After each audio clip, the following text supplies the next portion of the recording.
Hi founders, welcome to Archive 2021, annual event dari teman startup dengan tema Brands Beyond Crisis yang akan mengulas trending startups dan juga brands around 2021. Melalui event ini, kita mau mengapresiasi karya dan juga pencapaian brand Indonesia di tahun ini. Event ini akan diselenggarakan pada tanggal 1 sampai 14 Desember yang akan diunggah di seluruh media sosial kita melalui Instagram, TikTok, YouTube, dan pastinya Noise, rumah konten audio Indonesia yang juga merupakan eksklusif audio platform untuk seluruh konten full version dari podcast Archive 2021. Selain itu, event ini juga didukung oleh Heavenly Blush, King Snack Pack, dan beberapa media partner seperti Text from Brand, yang on top, Apiari, The Finery Report, EXP JKT, Katika, Global Millennial Group, dan juga Line Indonesia. Welcome to Archive 2021. Hai, welcome to Archive 2021. So, sekarang kita akan ngobrol langsung nih. Sudah kedatangan Kak Yogi Ang. Yes. Halo Kak. Halo. Selaku co-founder dari Captain Barbershop. Ya. Oke. Sebelumnya nih Kak, boleh nggak perkenalkan diri dulu? Mungkin ada yang teman-teman yang belum kenal nih. Ini siapa sih, dari bidang apa nih? Oke, jadi kalau kalian cari tahu gua siapa, biasanya gua tuh bukan lagi umur 20-an ya, tapi gua sekitar 30-an something lah ya. Masih muda ya. Masih muda. Nah, gue ini basically awalnya nggak ada urusan dengan bisnis barbershop. Ya, awalnya tuh dari arsitektur, justru ya kita belajar arsitek. Habis itu ada teman-teman yang ngajak waktu itu untuk join bisnis bareng. Gue berenam total, dan di Captain Barbershop itu gue sebagai CMO-nya plus sekarang tuh edukator juga. Berarti ini berjalan 6 tahun ya? 6 tahun. Sebenarnya tadi kita juga sebelum rekaman sempat ngobrol dikit ya tentang industri barber. Lumayan banyak yang kita omongin, masalah Bogor juga kita omongin. Itu secret ya. Tapi nih Kak, 6 tahun yang lalu kalau lo boleh menggambarkan industri barber sendiri itu sebagai suatu momentum tadi lo bilang. Iya. Boleh nggak sih ngasih tahu teman-teman gitu, apa sih kondisi sebelum penetrate ke industri ini sama sekarang tuh gimana sih? Oke, jadi kalau mungkin Lei ingat ya, kita tuh dari kecil, kecilnya kayak seumur ya.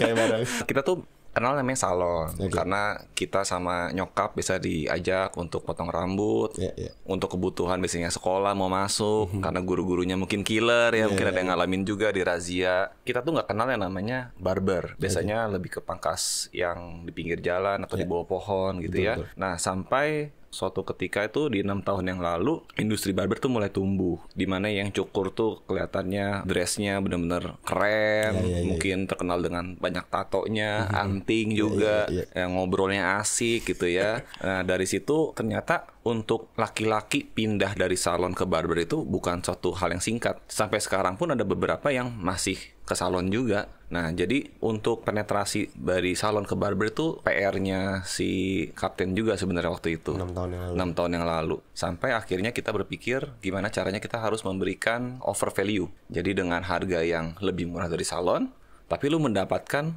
lebih dari yang salon servis ke lu gitu. Oke.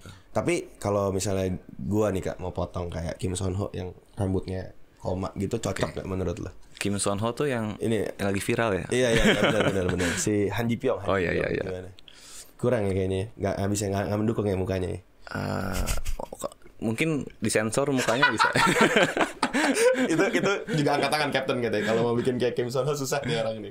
Nah, tapi kalau kita ngomongin juga nih Kak tentang tadi strategi lo adalah Captain pengen menjadi chain yang banyak di Indonesia. Nah, dengan sekarang mau mencapai 51 cabang di Indonesia.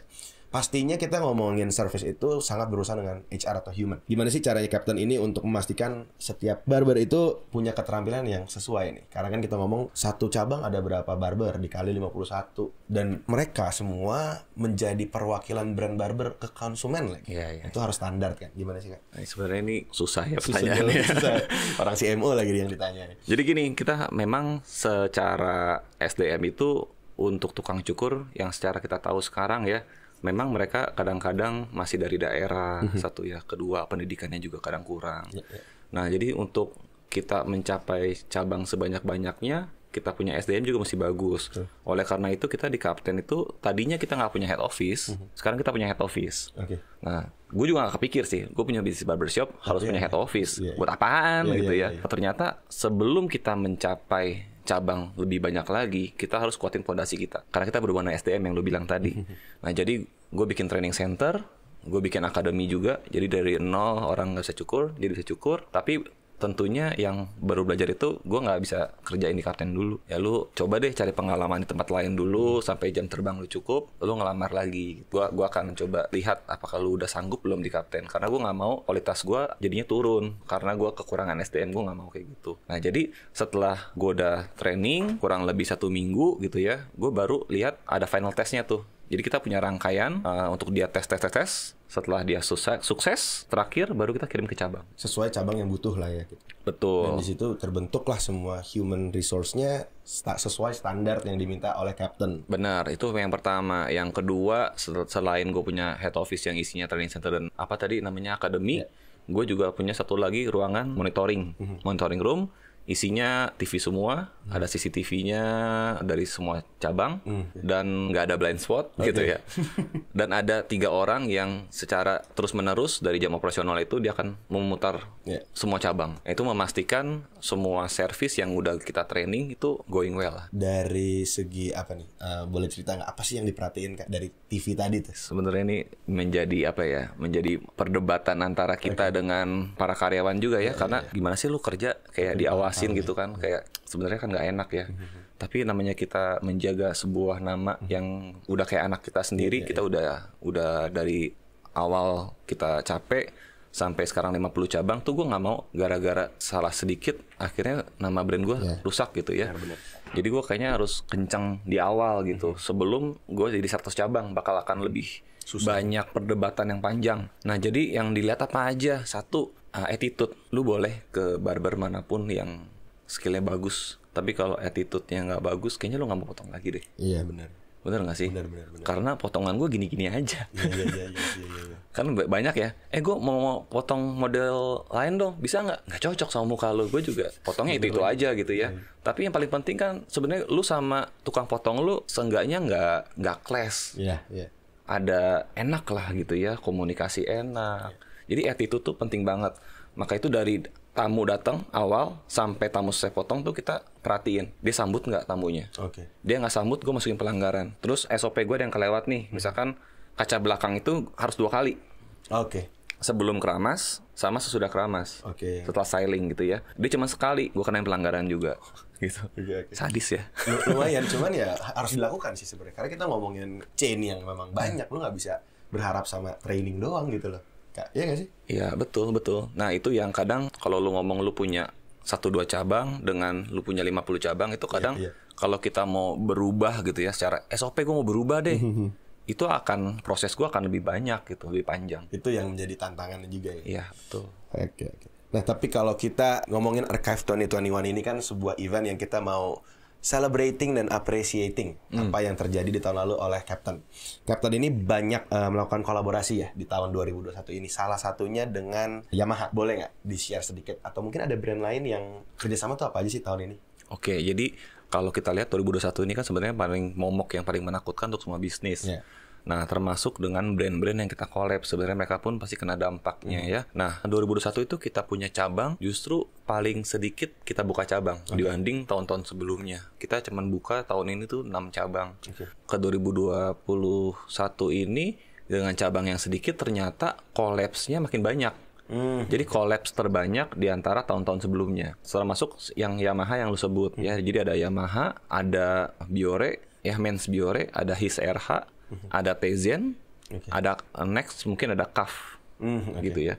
Nah, kenapa mereka mau sama kita? Salah satunya adalah pertama kita nggak buka di mall juga karena dia mall mereka mungkin tutup ya.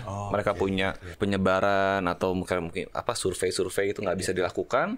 Kita punya target yang niche sama mereka. Satu, kita laki-laki doang, nggak ada cewek di situ gitu kan. Terus yang kedua, dia punya umur yang benar-benar sesuai target dia. Kita punya produktif. Kita bilang 21 sampai 35 lah gitu ya. Di situ orang-orang yang berani beli produk, istilahnya beli motor udah bisa sendiri tuh. Terus mungkin pakai skincare udah mulai. Jadi usia-usia segitu. Tapi kalau misalkan kita ngomong 21 ke bawah masih tergantung sama orang tua biasanya. Nah, jadi untuk mereka melakukan survei, sebelumnya pakai brand apa, sehari cuci muka berapa kali, misalkan itu mereka bisa dapetin. Nah, di situ adalah survei yang paling berharga dan yang paling niche yang mereka bisa dapat. Brand-brand lain yang nggak bisa melakukan activation mereka di luar mall, ya salah satunya paling cocok di Captain Barbershop. Karena kita punya chain lumayan gede kan. Tapi dari beberapa brand tadi yang disebut sama Kak Yogi nih, itu kan banyak yang industrinya mungkin sesuai lah ya. Maksudnya apa sih sebutan industri itu apa? Menscare gitu. Iya. Tapi kan mungkin kita fokus ke Yamaha nih sekarang. Yamaha ini kan agak beda ya. Maksudnya motor. Maksudnya kalau kita ngomong nih teman-teman yang dengerin mungkin ada yang interest di marketing brand gitu. Gimana ceritanya ya Yamaha motor bisa kerjasama sama potong rambut? Nah, boleh nggak di-spill kali sedikit apa sih sebenarnya benefit untuk kedua belah pihak gitu? Oke, jadi kalau misalkan kalian mau tahu ya, sebenarnya kita Barbershop itu si Captain itu collab sebenarnya untuk yang inline dengan Menscare. Yeah. Itu baru belakangan ini. Oh, okay. Justru tahun-tahun sebelumnya itu nggak ada hubungannya. Salah satunya adalah Oreo. Oke. Oh, Oreo. Oreo kita pernah collab juga. Okay. Itu lucu. Jadi mau dengerin full versionnya? Dengerin di Noise. Yuk dengerin sekarang.